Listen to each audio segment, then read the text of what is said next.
All right, so today I want to talk about gender stereotypes and gender attributes and feminism and patriarchy and dichotomies in general and the Taiji theory, Daoism, the interplay of yin and yang. So, first off, I'm guaranteed to put my foot in my mouth at some point, so I humbly ask your generosity of spirit when you're listening and trying to understand what I'm talking about. Um, the second thing is why, and the reason I'm talking about this is I'm raising a bunch of kids. I've been raising a bunch of kids for 20 years, and so I've got skin in the game. There's a lot of conversation. They all have been exposed to a lot of conversation about this sort of thing, um, and there's some things I really like that they're exposed to, and some things I really don't like that they're exposed to. And so, one of the rules in my house is you're not allowed to complain unless you contribute. So, I'm doing my best to contribute something to the conversation. So, also, Uh, quick disclaimers: I'm not coming at this from a historical or political perspective. I will probably misuse some terms, nor am I coming from a pure Taoist perspective. I've been heavily influenced by Taoism for over 30 years, but I'm not a priest, I'm not a scholar, I'm not any of that stuff. Um, um, a lot of my Taoist studies have been through embodiment practices like Tai Chi, Qigong, Chinese medicine, and the Taoist texts for a long time. So, how to talk about this? So, quick story.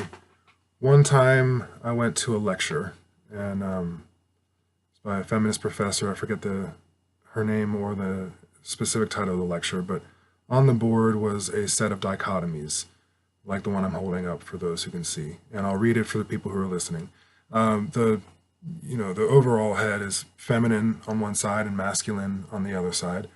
And then, so I'll read the pairs with the feminine side first. Moon versus sun, night versus day, passive versus active, following versus leading, internal versus external, wisdom versus intelligence, intuition versus knowledge, circular and curved versus linear and sharp, soft versus hard, gentle versus forceful, hidden versus obvious. Um, Another one for folks watching. I won't bother reading it all off. And there's thousands and thousands of things that could get put on the list.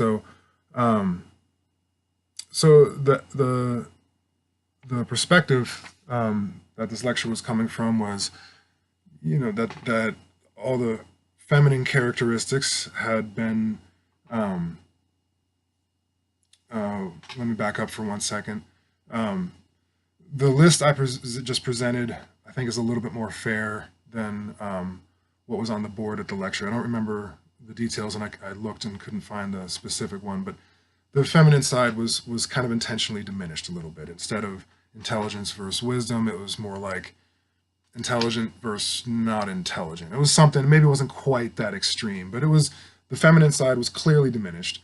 Um, clearly showed an imbalance in reasoning and in thought. And then obviously, I'm sure you all know the history, but obviously that those perspectives have been used to lock women into very specific gender roles and restrictive gender roles. Um, and, so a lot of the efforts, as she was explaining, historically have been to demonstrate that women can embody all the masculine characteristics. And it's 2019. I think we've done a really pretty good job of that, culturally speaking. Certainly got to the point where we also looked at the masculine side and men and said, well, men can be all these feminine traits. Absolutely. No question. And so that can lead folks to question the usefulness or truthfulness or relevance of the dichotomies and the system of categorization. Um, and so, um, in my perspective, so going back to this lecture, my perspective that I offered, and everyone kind of looked at me like I was from the moon, but part of my point was, you know, okay, it's certainly reasonable to assert that women can be all the masculine traits, but I think a lot of the underlying issue with the dichotomies is that there's this kind of subtext of, that the masculine traits are good and the feminine traits are bad, and that,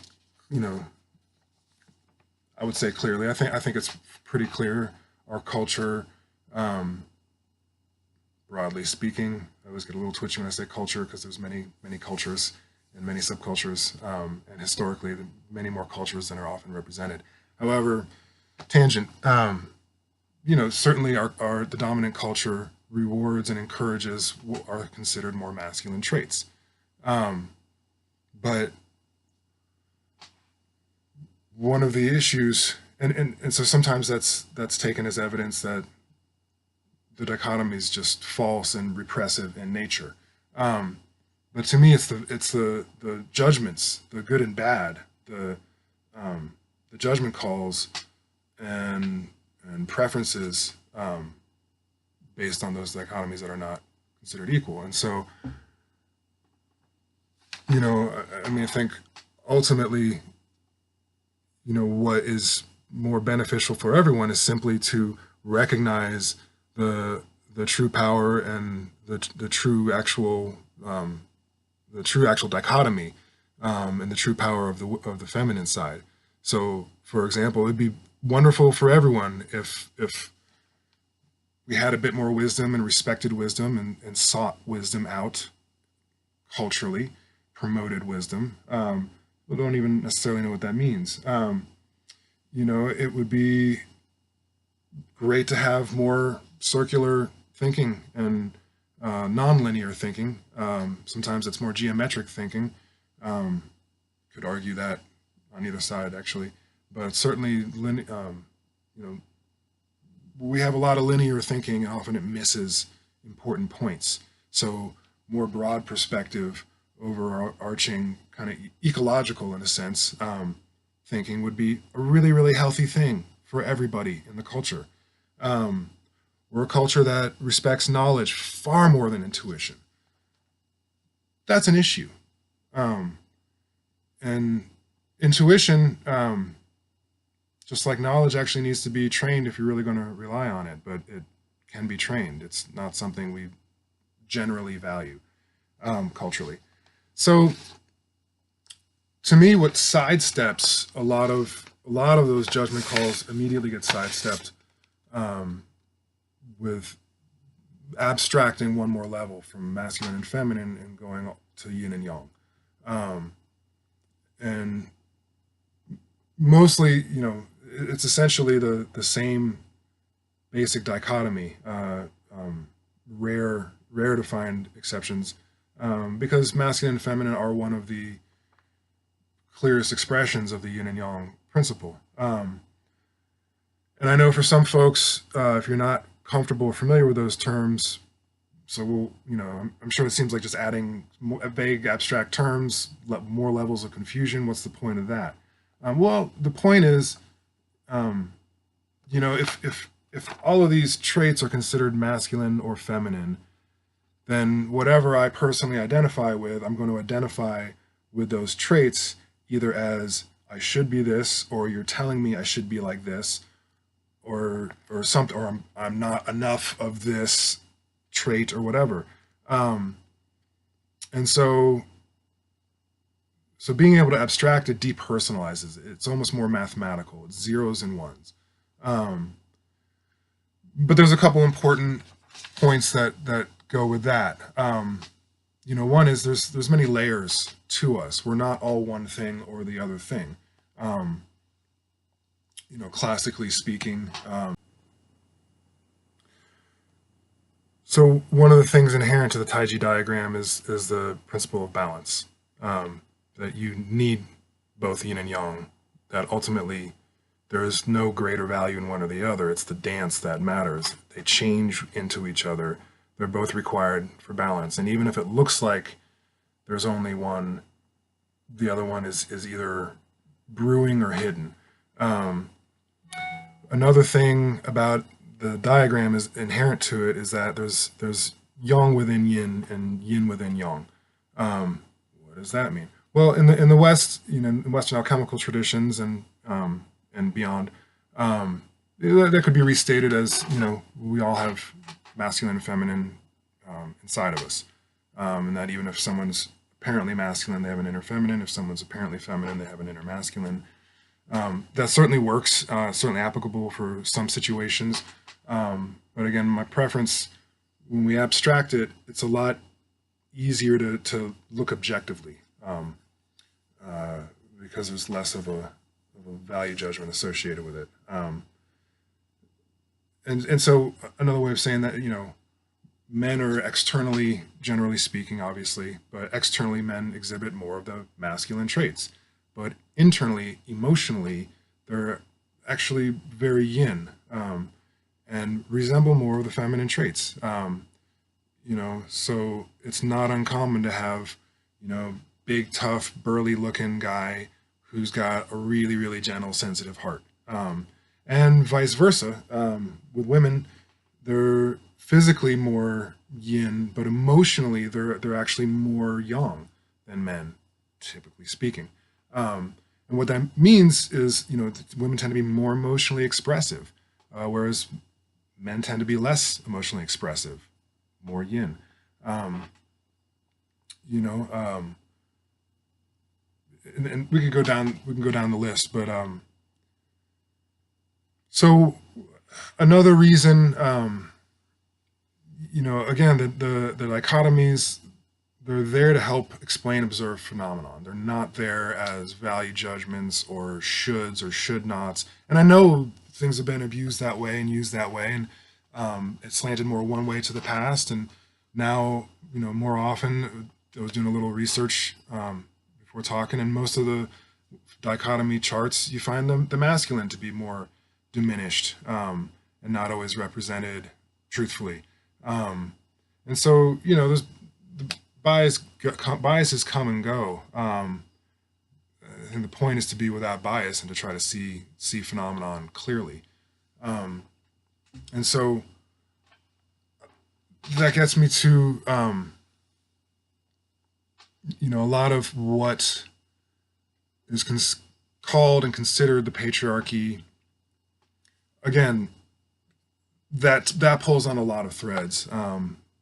This is certainly a place where I'm going to put my foot in my mouth. And again, I'm not speaking so much historically or politically or anything like that, but a lot of the cultural values that get pointed out as the patriarchy, and as I said before, a lot of the masculine traits are more honored and respected and rewarded financially and with status in our dominant culture. I think that confuses the issue. I think it's more accurate to say it's an excessively yang culture.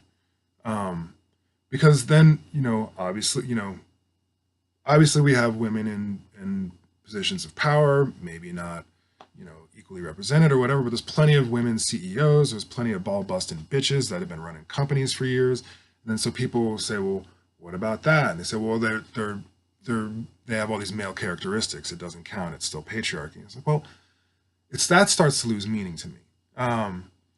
But regardless, it's still true that it's excessively yang. And the thing about that is that's also in the eye of the beholder. That's also part of the observer effect. Meaning, for example, if you have a classroom of too many kids and one teacher, and they don't know how to they're new to group dynamics, a lot of times what will happen is the loud mouths will dominate. Ooh, I know, and there's only a few people that are going to offer themselves to speak all the time. Yang.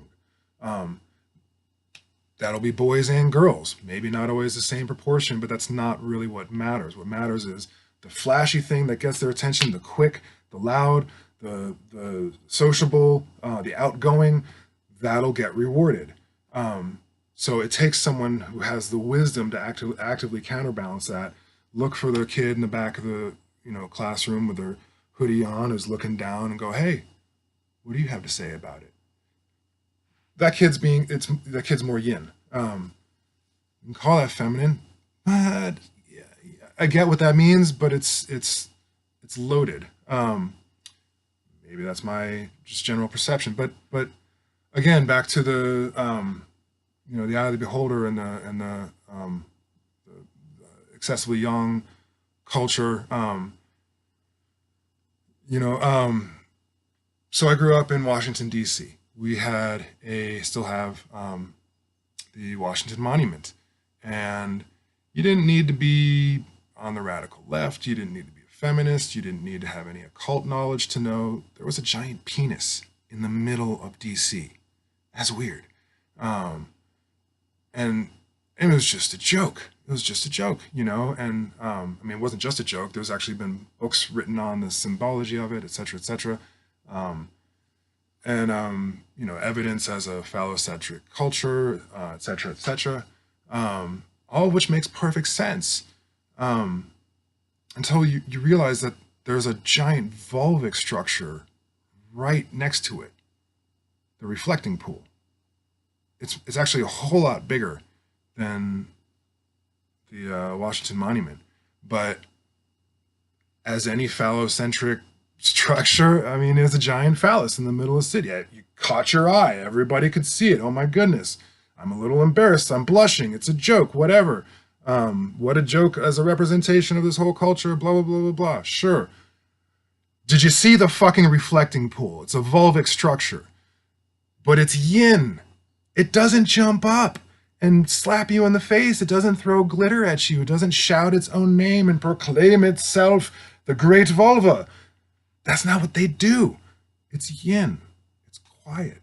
It's passive. It's easy to overlook if you're not looking, And it's actually, the monument itself is both the reflecting pool and the giant penis. It's a perfectly balanced structure. Not saying that metaphysically represents that our entire culture is actually perfectly balanced and we're just not clever enough to see it. But at least, the Freemasons got that one right. You put the masculine and feminine there with it. And this is, this is a thread that's been, it's inherent to Daoism. It's also through the Rosicrucians, a lot of the Christian mysticism. It's a lot of the mystical branches, even in the West, and a lot of the alchemical branches. You have the chalice and the blade. It's the union of opposites, the alchemical marriage. These are really big, important things requiring the balancing of these masculine and feminine principles. No, it's not been the mainstream culture. It's not pop culture. It's not what you're going to see on most TV. But it's always been there as a philosophical underpinning. In certain circles and lineages. And so back to my broader point of, yes, it's easy to say it's a phallocentric culture, and you can certainly provide a lot of evidence to that. You can call that patriarchy or excessive yang, but the antidote, and this is one of the reasons I like it. I mean, the antidote to patriarchy would seem like matriarchy. I'm not really down with any archies, personally. But the antidote to excessive yang is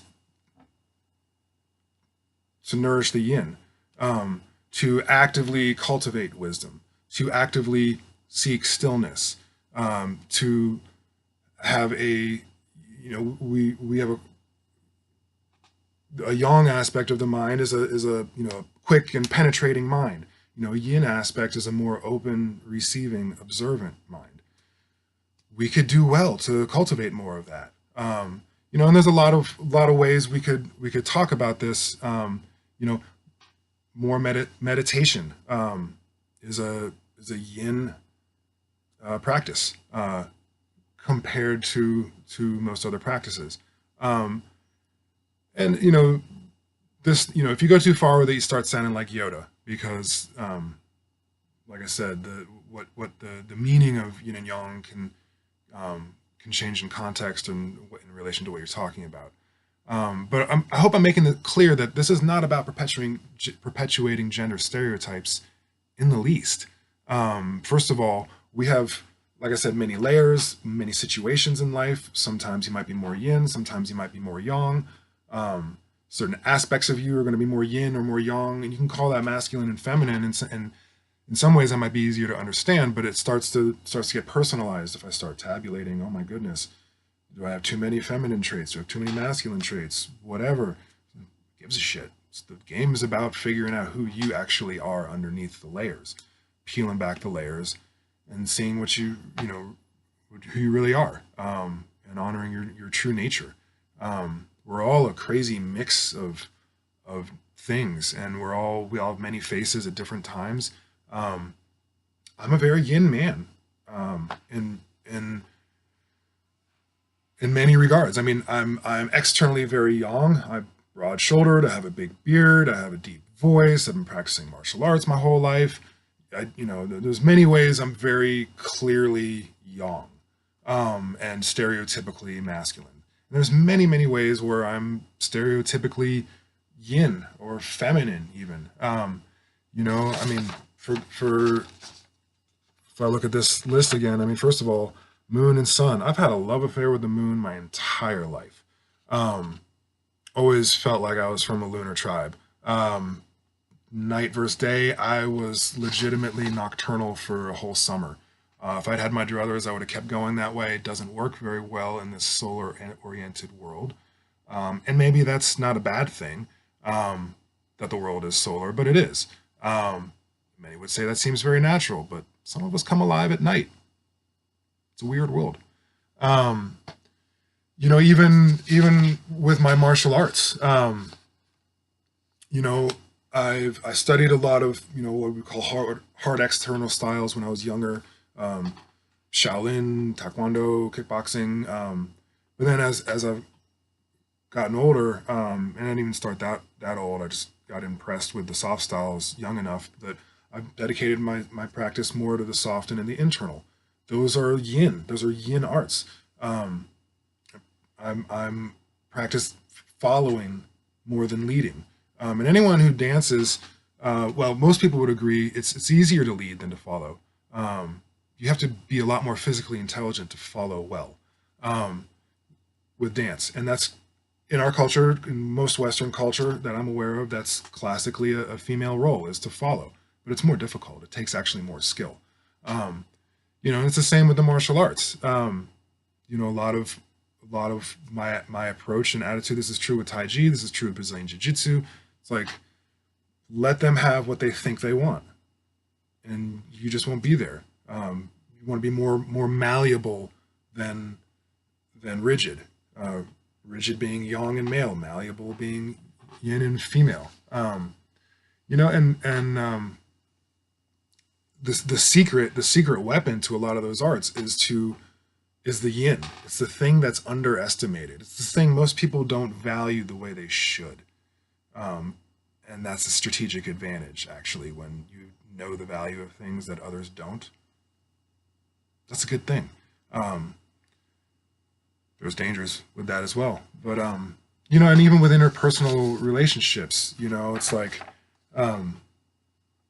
there's many ways where, for example, my lady is Daniela. She's way more yang in many regards than I am. She's feisty. She's outgoing. She's very expressive. She, initiates a lot. She, a lot of very, very, and she's quick. She's quick-minded. She's quick-witted. A lot of very yang traits. I'm a bit more subdued. I'm a bit more laid back. I'm, et cetera, et cetera. So if I look at that as yin and yang, there's like zero personal threat. It's kind of comical. Like, she's more the fire sitting on top of the rock, and that's me. I don't feel diminished by that in any way. But if we looked at them as masculine and feminine traits, and it's like, oh, she's way more masculine than you, and you're way more feminine, that starts to feel a little like, huh? No, we're pretty clear on who wears the beard in this family. But if I abstract it, who gives a shit? We have fun. We make it work. Doesn't matter. So that's another point, is like, just because you don't line up, there's very few people that are clearly all yin or clearly all yang or clearly all masculine or feminine. And you can call that a spectrum, fine. I mean, each individual thing is a spectrum on a polarity. It's like some people are really, really introverted and some people are really, really extroverted. And most of us are on a spectrum in there. That doesn't mean that that spectrum accounts for everything on the way, again, like I said, I'm a yin man. I'm an intuitive introvert. Those are very, very yin qualities. Slightly more common with women than men. Sure. Are they feminine? In some ways, but I don't think that doesn't get to the meat of it. So, I'm going to wrap it up, but I guess to try to summarize my one of my main points, I have a few points, they wander, but is that, we can,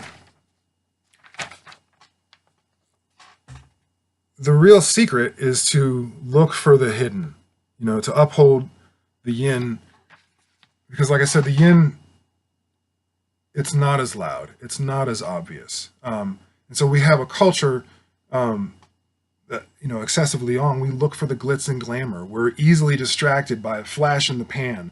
We don't look for depth, culturally speaking. We don't build things to last. We just want everything quick, quick, quick. And so to call that patriarchy, it's like, I'm not sure how really helpful that is. Or if we just look at that as a excessively young phenomenon, superficiality, and actively look for depth, actively cultivate wisdom, actively, try to be more gentle and soft, and reward those who do. Encourage that. And this is stuff that we all, in our interpersonal relations, there's ethics and etiquette, are in many ways more important culturally than the political system or even economic system, which obviously they have their own incentives and it drives everything in these weird ways. But, actively speak for those who don't speak, actively inquire, from those who aren't loudmouths, look for what's being overlooked, reward gentleness instead of, it's one thing to complain that people could be more gentle and less forceful and aggressive, but we have to actively reward that. We have to actively encourage the traits we like to seek. And so, again, last thought is I strongly encourage people to look into Taoist philosophy especially in general, in regards to life. It's like a dichotomous key to life, but especially in regards to these sort of issues on gender and the thinking around it. Taoism's, Lao Tzu was 2,500 years ago, and down. But these are very, very old concepts, and so there was at least 2,500 years of thinking about how to look at dichotomies and work with dichotomies in a fairly unbiased manner. And I think it just brings a real perspective. Because most folks in the West seem to react to a dichotomy as if it's some rigid, moralistic, you must be this way and you must be with this way, and that's that. And that's one approach, but it obviously doesn't work very well, but that doesn't mean the dichotomy is useless. It means we need a little bit more nuance in the thinking. We need to be a little bit more playful with how we think about things. All right. Thanks for listening.